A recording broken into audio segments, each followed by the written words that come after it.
Online classes में सभी का स्वागत। आज हम फर्स्ट ईयर AHDP के स्टूडेंट्स के लिए फिजियोलॉजी में कल हमने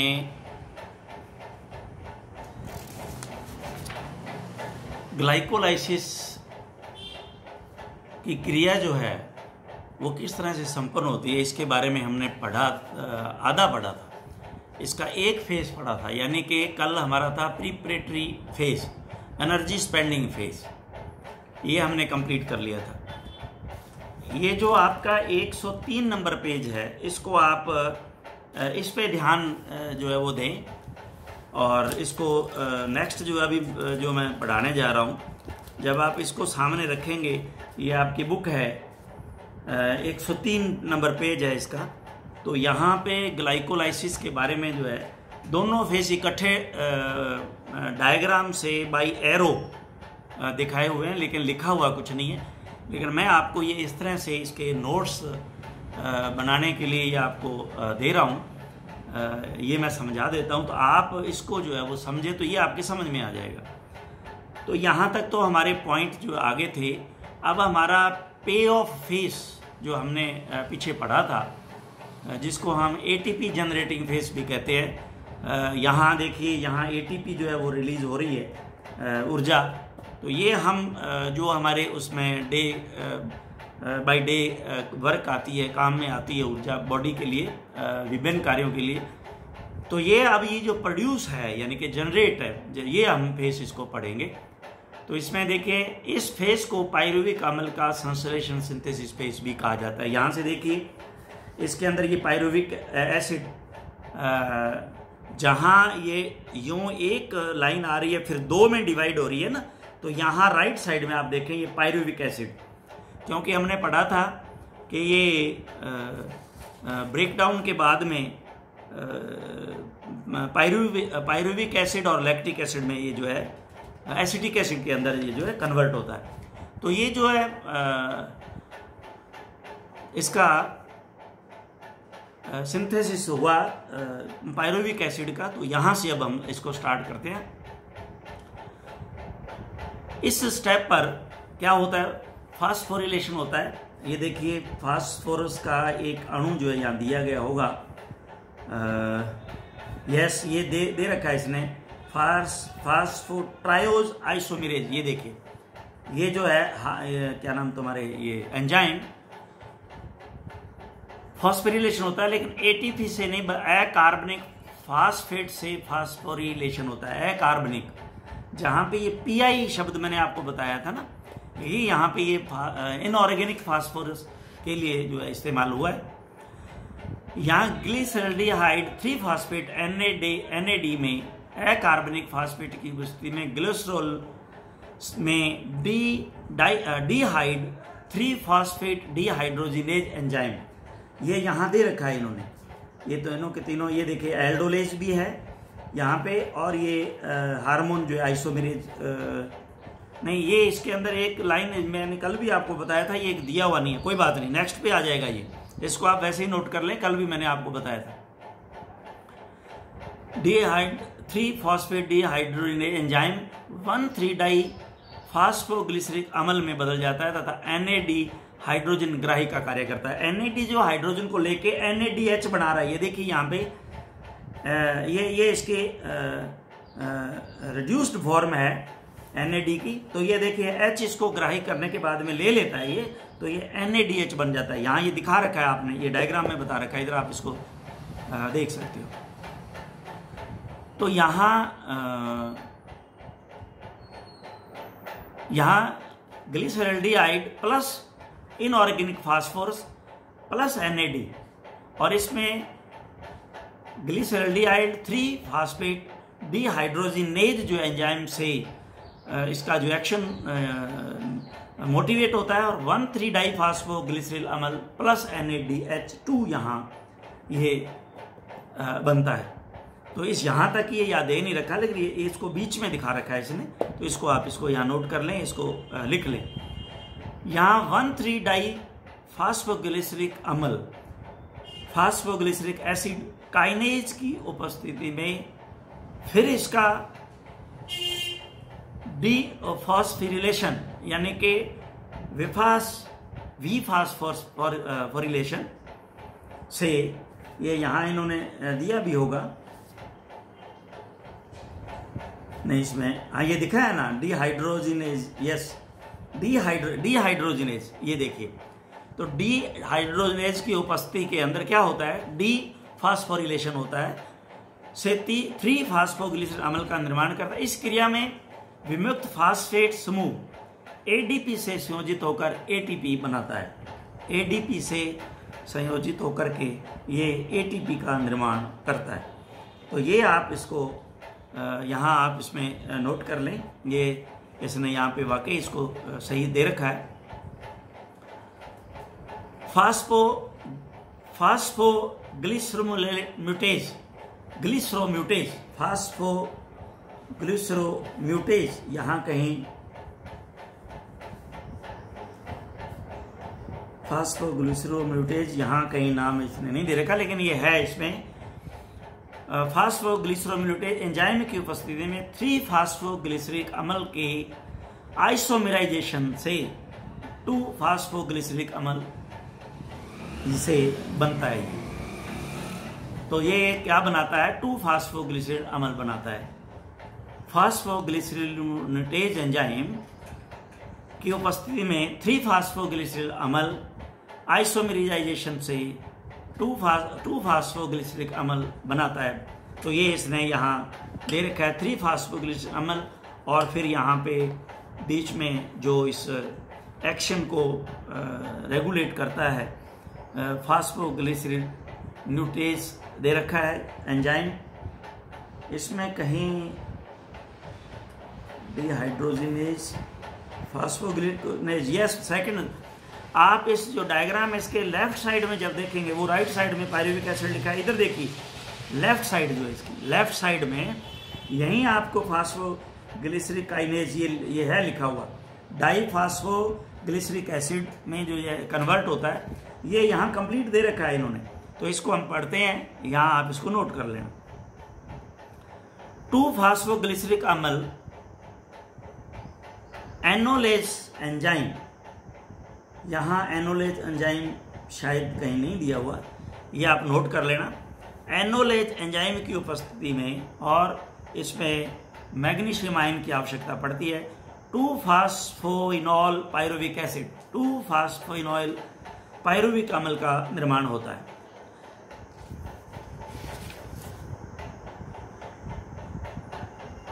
इसके बाद इसका अंतिम चरण जो है, अंतिम चरण में फास्फोइनॉल पायरुविक अम्ल काइनेज एंजाइम की उपस्थिति में पायरुविक एसिड का निर्माण करता है। इस क्रिया में मुक्त फास्फेट का उपयोग एटीपी निर्माण के लिए होता है। इसमें भी मैग्नीशियम आयंस की आवश्यकता होती है। फास्फोइनॉल पायरुविक एसिड प्लस एडीपी,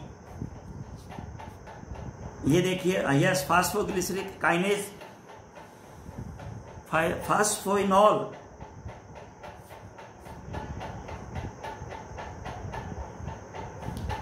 नहीं दिया हुआ इसमें। फास्फोइनॉल पायरुविक अम्ल plus ADP pyruvic acid kinase की उपस्थिति में या मैग्नीशियम की आवश्यकता होती है। पायरुविक अम्ल और एटीपी में फिर कन्वर्ट हो जाता है। तो ये प्रक्रिया जो इस तरह से सामान्य रूप से डबल जो है चलती रहती है। इस प्रकार ये बना हुआ पायरुविक अम्ल माइटोकॉन्ड्रिया में पुनः ऑक्सीडेशन के लिए प्रवेश करता है। यदि वहाँ O2 की मात्रा कम होती है, जैसा कि मांसपेशियों की गतिविधियों में होता है, यही पायरुविक अम्ल NADH का ऑक्सीडेशन कर NAD लैक्टिक एसिड बनाता है। यह एरोबिक कंडीशन में बना लैक्टिक एसिड यकृत को स्थानांतरित होता है और वहां इसे ग्लाइकोजन में पुनः परिवर्तित कर दिया जाता है, क्योंकि इस प्रकार का मैकेनिज्म मांसपेशियों में नहीं हो सकता। ये जो लैक्टिक एसिड है सिर्फ जो है लिवर में जाके ही ग्लाइकोजन में कन्वर्ट होता है और ग्लाइकोजन से फिर ग्लूकोज बन जाता है। मांसपेशियों में इसका इस तरह का कन्वर्जन नहीं होता। तो ये हमारा ग्लाइकोलाइसिस, ये हमारा ग्लाइकोलाइसिस के कंप्लीट जो है वो पॉइंट्स हुए हैं। आज हमने इस ग्लाइकोलाइसिस को ये एक विधि को हमने इसको कंप्लीट किया है। तो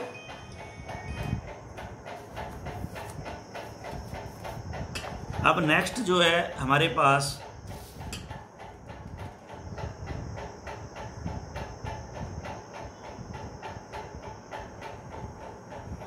यहाँ नाम दूसरा थोड़ा दे रखा है इन्होंने, नाम में थोड़ा थोड़ा परिवर्तन है, बात बिल्कुल वही है।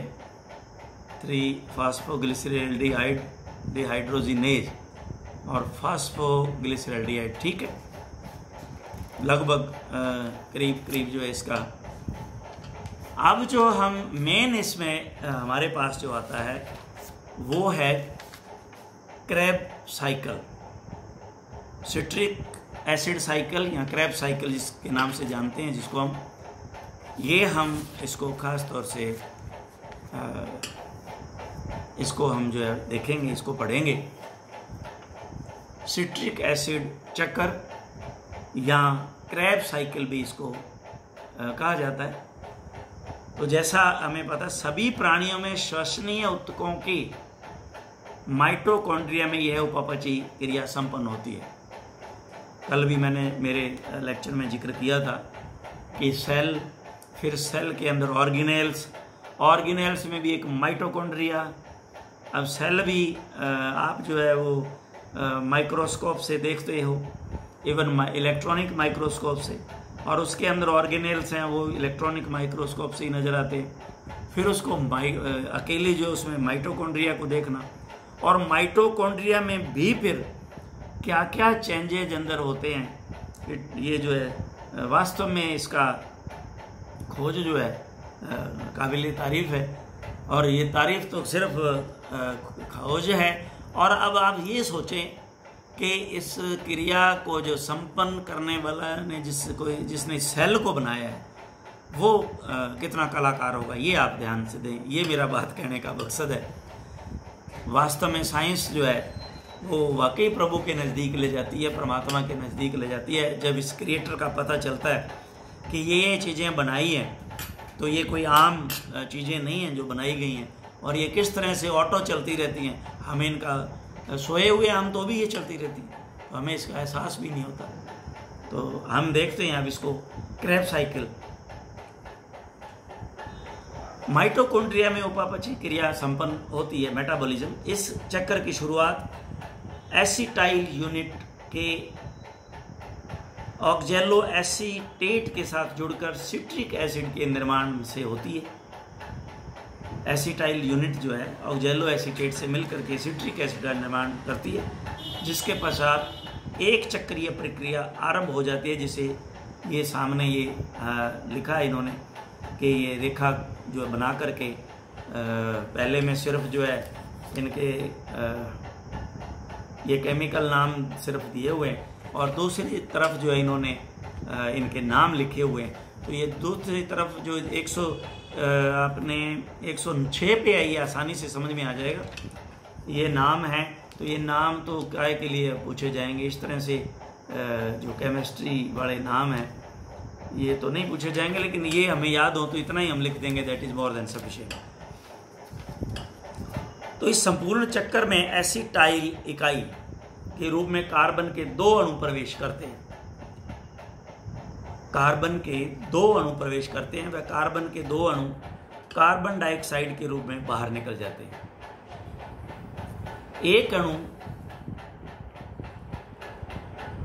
यहां पे जीटीपी का बनता है, अंडरलाइन कर लेना इनको।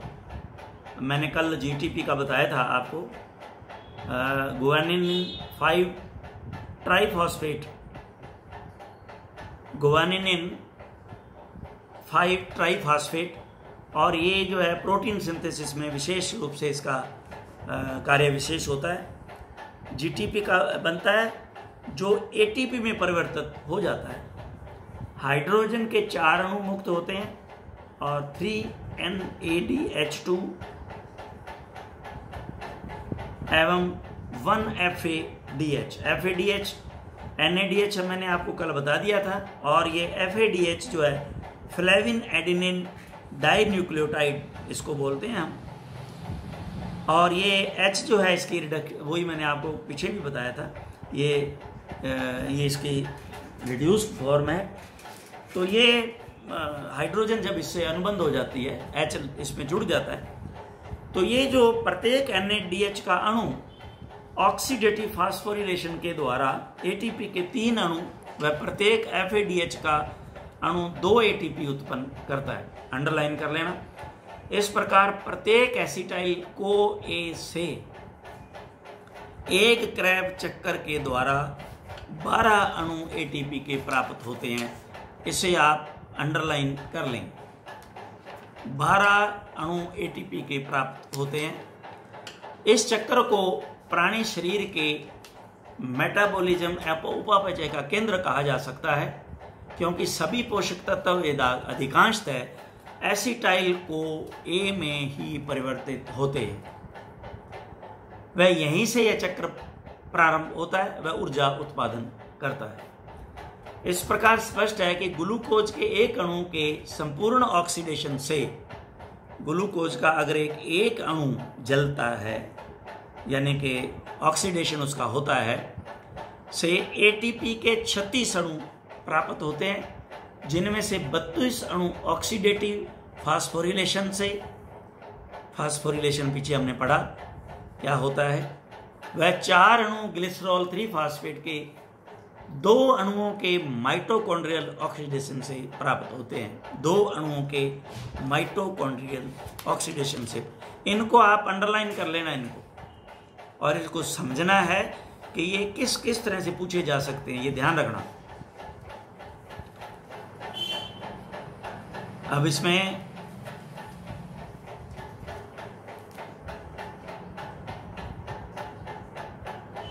बत्तीस अणु ऑक्सीडेटिव फास्फोरिलेशन से व 4 अणु ग्लिसरॉल 3 फास्फेट के 2 अणुओं के माइटोकॉन्ड्रियल ऑक्सीडेशन से। तो देखिए 32 और 4 36, तो ये ऊपर इन्होंने 36 जो है वो इसके अंदर दिया हुआ है। अब इसको हम ये साइकिल को उसी तरह से जैसे हमने ग्लिसरॉल साइकिल को पढ़ा और समझा एक एक स्टेप करके, तो अब हम इसमें इसको सर्कल को हम एक एक स्टेप करके इसी तरह से जैसे ये डायग्राम में दे रखा है, तो इस क्रैब चक्कर सर्कल को हम इसी तरह से जो है पढ़ेंगे, ध्यान में करेंगे। तो इसको आप ध्यान से आप नोट भी कर सकते हैं, और इसका आपको ये जो बनाए हुए नोट्स, इसका भी मैं प्रयास करूंगा कि इनको आप इस पे ऑनलाइन ही इसको इसी तरह से भिजवाने का प्रयास कर रहे हैं। तो क्रैब साइकिल जो है ये हमें ध्यान में है कि माइटोकॉन्ड्रिया में होता है। इसे ट्राई कार्बोक्सिलिक एसिड साइकिल भी कहते हैं, TCA भी कहा जाता है। ग्लाइकोलाइसिस का अंतिम उत्पाद पायरुविक अम्ल होता है, जिसका अपघटन ऑक्सीजन की उपस्थिति में क्रैब साइकिल में होता है। लेकिन इस चक्र में प्रवेश करने से पूर्व पायरुविक अम्ल को एसिटाइल को, यानी कि अभी हमने पढ़ा CoA, यानी कि एसिटाइल को एंजाइम A में परिवर्तित होना होता है, और ये होता है। यह प्रक्रिया साइटोप्लाज्म में संपन्न होती है। इसके बाद ये माइटोकॉन्ड्रिया में प्रवेश करता है, जहां वास्तविक क्रैब साइकिल चालू होता है। तो ये जो पूरी की पूरी क्रिया है, तो ये जो हमने अभी पीछे पढ़ा था कि ये यहाँ पे अंतिम उत्पाद जो है ग्लाइकोलाइसिस का हमारे पास जो पायरुविक एसिड आया था, ये हमने देखा। यस, ये पायरुविक अम्ल जो है हमारा लास्ट उत्पाद था। इस पायरुविक अम्ल को जब ये माइटोकॉन्ड्रिया में एंटर होने से पहले ये एसिटाइल को एंजाइम में बदलता है। ये प्रक्रिया साइटोप्लाज्म में हो जाती है, और उसके बाद में माइटोकॉन्ड्रिया के अंदर एंटर होता है। इसको आप अंडरलाइन नोट करें अच्छी तरह से। क्रैब चक्कर, यानी कि अब ये यहाँ से हम इसको स्टार्ट करते हैं। क्रैब चक्कर को उपरोक्त कई नामों से जाना जाता है। यह एक माइटोकॉन्ड्रिया में होने वाली प्रक्रिया है, जिससे ऊर्जा प्राप्त होती है। इस प्रक्रिया का सबसे पहले जैव रसायन शास्त्री सर H.A. क्रेब्स ने 1937 में इसको बताया था। क्रैब चक्कर का प्रारंभ सिट्रिक अम्ल के बनने से शुरू होता है। तो अभी आप देखें, इसमें ये देखिए जब आप 106 नंबर पे ध्यान करेंगे आपके इस बुक के अंदर, तो यहाँ देखिए सिट्रिक एसिड दिया हुआ है इन्होंने, ये यहाँ सिट्रिक एसिड। तो सिट्रिक एसिड से इसका शुरुआत अमल चक्कर भी कहते हैं, क्रैब चक्कर अपरान इससे होता है, इसलिए इसको सिट्रिक अमल चक्कर भी कहते हैं। तो इसके अंदर पायरुविक अमल के कार्बन डाइऑक्साइड से के वियोजन व पायरुवेट डिहाइड्रोजिनेज एंजाइम की उपस्थिति में सल्फाइड्रिल ग्रुप SHCO से एसिटाइल CoA का निर्माण करना होता है। तो यहाँ जो आपने ये जो 106 नंबर पे है, यहाँ सिट्रिक एसिड के ऊपर आप जो है ये CoA, यहाँ पे आप इसको ये नोट कर लें आप। यस, इसमें CoA सच लिख रखा है, ओके लिखा हुआ है, लिख रखा है, यस क्लियर है ये, ठीक है। तो आप इसको इस तरह से अभी जैसे जैसे मैं इसको बताता जाऊंगा आप इसको लिखते चले जाए। तो ये निर्माण करना होता है, यह है एसिटाइल कोएंजाइम का निर्माण वसी अम्ल के ऑक्सीडेशन से भी बनता है, फैटी एसिड। तो अब इसकी शुरुआत है पहला ये सिट्रिक अम्ल का निर्माण, सिट्रिक अम्ल का निर्माण। अब हम इसको प्रॉपर वे में इसको जो स्टार्ट करते हैं। एसिटाइल CoA क्रैब चक्कर में बनने वाले ऑक्सैलोएसिटिक एसिड, ऑक्जेलो होता है ये, वैसे ऑक्सैलो नहीं होता, ऑक्जेलो एसिटिक एसिड कहते हैं इसको। ऑक्जेलो एसिटिक एसिड से साइट्रेट साइंथेज एंजाइम की उपस्थिति में क्रिया कर जल योजन यानी कि हाइड्रोलाइसिस द्वारा सिट्रिक अम्ल बनता है तथा इस क्रिया में CoA पुनः मुक्त हो जाता है। यहाँ मैंने यहाँ ये इसको आप जो है वो CoA को फ्री यहाँ लिख सकते हो, और साइट्रेट सिंथेस ये भी आप यहाँ पे इसको नोट कर सकते हो इसको, लेकिन इसको आप इसी तरह से ले लें, मैं आपको ये दे दूंगा, ये आपके पूरा चक्कर ये समझ में यूं नहीं आता, ये लाइनें बनाने, ये तो रट्टा है, ये तो रट्टा लगा लोगे आप, लाइनें बनाना यहाँ लिखना था, ये कर लोगे, इसको इसमें समझना है इसको। तो इसके अंदर CoA पुनः मुक्त हो जाता है। अब नेक्स्ट दो नंबर स्टेप आता है इसका, यह आता है सिस एकोनिटिक अम्ल का निर्माण।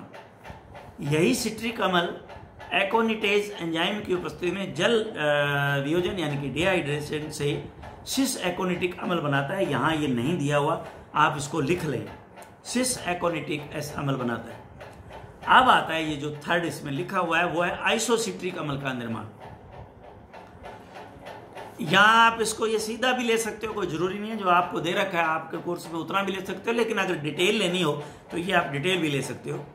सिस आइसोसिट्रिक अम्ल का निर्माण, सिस एकोनिटिक अम्ल एकोनिटेज एंजाइम की उपस्थिति में पुनः जल हाइड्रोलाइसिस द्वारा आइसोसिट्रिक अम्ल का निर्माण करता है। अब ये देखिए यहाँ आइसोसिट्रिक अम्ल दे रखा है इन्होंने। अब आइसोसिट्रिक अम्ल के बाद में ऑक्जेलो सक्सिनिक अम्ल, ये नीचे आता है, ऑक्जेलो सक्सिनिक अम्ल का निर्माण। यहाँ आइसोसिट्रिक अम्ल आइसोसिट्रिक डिहाइड्रोजिनेज एंजाइम की उपस्थिति में, यहाँ एंजाइम दे रखा है, नहीं दे रखा, तो ये देखिए किस एंजाइम की उपस्थिति में होगा ये देखिए। तो यहाँ आप इसको लिखें आइसोसिट्रिक हाइड्रोजिनेज एंजाइम की उपस्थिति में ऑक्सीडेशन द्वारा ऑक्जेलो सक्सिनिक एसिड का निर्माण करता है। इस क्रिया में 2 हाइड्रोजन, ये देखिए 2 हाइड्रोजन मुक्त होते हैं और 3 ATP जो है, ऐसा है क्या, 2 हाइड्रोजन मुक्त हो जो NADP द्वारा ग्रहण कर लिए जाते हैं। यस, ये NADP द्वारा ग्रहण करके NADH बना लिया यहाँ, यस। और ये यहाँ ये कह रहे हैं कि ये ऊर्जा 3 ATP का निर्माण करती है, लेकिन यहाँ इसने 1 सेकंड नेक्स्ट में हो सकता है दिया हो, यह डायग्राम में दिखा रखा है इन्होंने।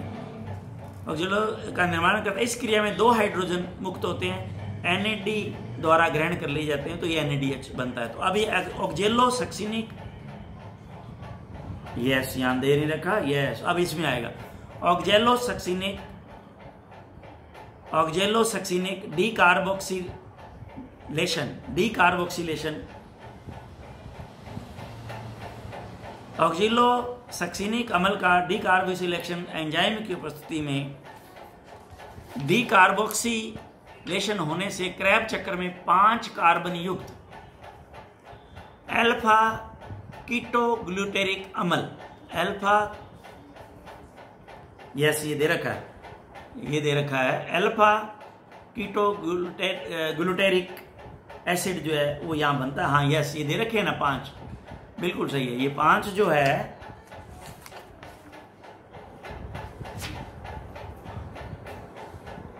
5 कार्बन युक्त, ये 5 कार्बन युक्त है, ये 5 कार्बन है इसमें। और यहाँ एटीपी जो यहाँ रिलीज होती है, यहाँ इसका निर्माण इन्होंने नहीं दिखाया। खैर चलो, ये यहाँ इसका ये जो निशान सा दे रखा है इस तरह गो करते हुए तीर आगे की तरफ बढ़ाया हुआ है, ये एटीपी का निर्माण यानी कि ऊर्जा निष्कासित होती हुई बताई गई है यहाँ पे। तो ये यहाँ 3 एटीपी ऊर्जा का निर्माण यहाँ इन्होंने बताया कि ये होता है। अब इसके बाद में अल्फा कीटोग्लूटेरिक एसिड जो है वो सक्सिनाइल कोएंजाइम ए का निर्माण जो है वो करता है। ये यहाँ सक्सिनाइल कोएंजाइम, यस ये बन गया। और CO2 निकलती है यहाँ पे, कार्बन डाइऑक्साइड, और NADA के साथ H मिलके NADH, और यहाँ फिर 3 ATP ऊर्जा का निर्माण होता है। तो यहाँ देखते हैं क्या लिखते हैं।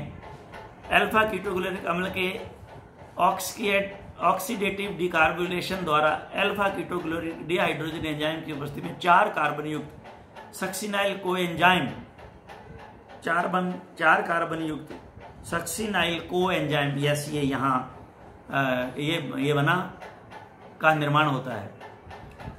सक्सेनिक अम्ल का निर्माण से सक्सिनाइल कोए से OSH और ये ATP सक्सिनिक एसिड बनता है। यस, सक्सिनिक अम्ल का सक्सिनिक थायोकाइनेज एंजाइम की उपस्थिति में सक्सिनाइल कोए से जल अपघटन, ये डिहाइड्रोजनेशन द्वारा सक्सिनिक अम्ल का निर्माण होता है। ये यहाँ सक्सिनिक, ये देखिए एसिड दे रखा है। यहाँ पुनः कोए पुनः मुक्त हो जाता है।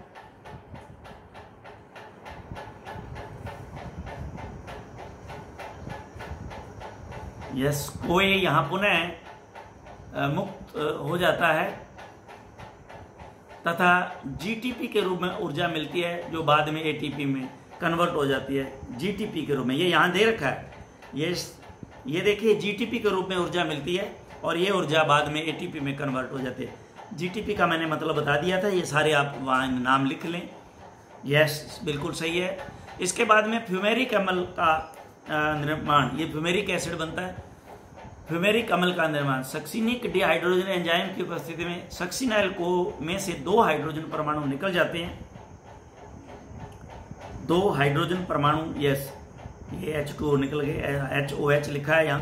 ये 2 हाइड्रोजन परमाणु निकल जाते हैं और इससे जिससे फ्यूमेरिक अम्ल का निर्माण होता है, यह मुक्त हाइड्रोजन FAD द्वारा ग्रहण कर लिया जाता है, तो यह FADH बन जाता है। ये देखिए FAD द्वारा H लेके FADH बन गया और यहाँ ये फ्यूमेरिक एसिड और 2 ATP का निर्माण फिर यहाँ होता है। यस, इसके बाद में आता है मैलिक एसिड। फ्यूमेरिक एसिड से फिर ये मैलिक अम्ल का निर्माण। फ्यूमेरिक एंजाइम की उपस्थिति में जल योजना यानी वाटर एडेड, ये H2O ऐड हुआ इसमें, ये बता रखा है अंदर HOH एडेड से मैलिल अम्ल एसिड का निर्माण होता है। और ये ऑक्जेलो एसिटिक अम्ल का निर्माण ये बाद में इससे ऑक्जेलो एसिड, ये जो मैलिक एसिड है उससे ऑक्जेलो एसिटिक एसिड का निर्माण फिर होता है और ये सर्कल जो है दोबारा ये कंटिन्यू चलता रहता है। क्रैब चक्र के अंतिम पद में मैलिक डिहाइड्रोजन एंजाइम की उपस्थिति में मैलिक अम्ल में से 2 हाइड्रोजन परमाणु वियोजन हटकर 2 हाइड्रोजन के जो है निकल जाते हैं और NAD से मिलके NADH और यही बाद में ATP में कन्वर्ट हो जाते हैं। एंजाइम की उपस्थिति में मैलिक अम्ल 2 हाइड्रोजन परमाणु वियोजन हटकर ऑक्जेलो ऐसे अम्ल का निर्माण करते हैं, जो एसिटाइल कोए से क्रिया कर क्रैब चक्र पुनः जो है वो शुरू कर देता है। तो ये पूरी प्रक्रिया मैंने अब आपको ये जो यहाँ तो सिर्फ डायग्राम दिया गया है और इसको मैंने अब इसका वर्णन आपको, यहाँ वर्णन नहीं दिया हुआ तो ये मैंने आपको वर्णन भी पूरा का पूरा करवा दिया है। इस पूर्ण चक्कर में 6 कार्बन परमाणु वाले सिट्रिक अम्ल में 2 कार्बन परमाणु कार्बन डाइऑक्साइड के रूप में मुक्त होते हैं। एक जो है वो कीटा जो अल्फा कीटो ग्लूटेरिक अम्ल बनने के दौरान व दूसरा सक्सिल कोए बनने के समय इस प्रकार 4 कार्बन का ऑक्जेलो एसिटिक एसिड का निर्माण होता है। यही अंतिम उत्पाद एसिटाइल कोए से मिलकर चक्र की निरंतरता ये फिर दोबारा बनाए रखता है। तो ये जो पूरा का पूरा चक्कर है वो क्रेब्स साइकिल जो है, इसको आप नॉर्मल वे में इसको पढ़ के और एक तीर के माध्यम से भी आप अगर पूछा जाए तो ये बता सकते हैं, लेकिन ऐसा आज तक कहीं इसका कोई मैंने तो देख लिए हैं एग्ज़ाम, उसमें कहीं इसमें से इक्का दुक्का कहीं न कोई चीज़ विशेष रूप से पूछ ली जाती है। लेकिन टीपी का निर्माण ही जनरली पूछा जाता है, कितना जो है होता है इसमें फिल इन द ब्लैंक्स में या मल्टीपल चॉइस में, इस तरह का कोई क्वेश्चन आ सकता है। तो नेक्स्ट जो है हमारा अब इसके बाद में हम ग्लूकोनियोजेनेसिस अब नेक्स्ट जो हमारे लेसन में लेंगे। Thank you very much.